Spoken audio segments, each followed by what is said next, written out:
ரிஷபராசி கிருத்திகை 2, 3, 4 பாதங்கள், ரோகிணி, மிருகசீரிஷம் 1, 2 பாதங்கள். ரிஷபராசி நேயர்களே, உங்கள் ராசி அதிபதி சுக்கிரன் இந்த வாரம் உங்கள் ராசிக்கு 12ஆம் இடத்தில் சஞ்சாரம் செய்கிறார்.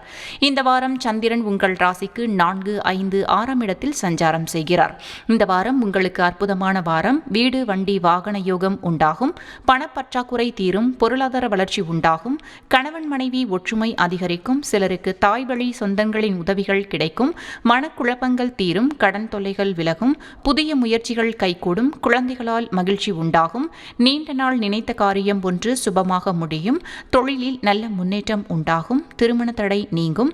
வெளியூர் பயணம் வெற்றியாகும். வார இறுதியில் யாருக்கும் கடன் கொடுக்க வேண்டாம். சிலருக்கு வேலை மாற்றம் ஏற்படும். பரிகாரங்கள். இந்த வாரம் உங்களுக்கு அதிர்ஷ்டமான நிறம் கருப்பு.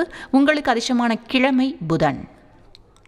நினைத்த காரியம் நடக்க சொல்ல வேண்டிய மந்திரம் ஓம் விஸ்வாமித்ர பிரம்மரிஷியே நமக.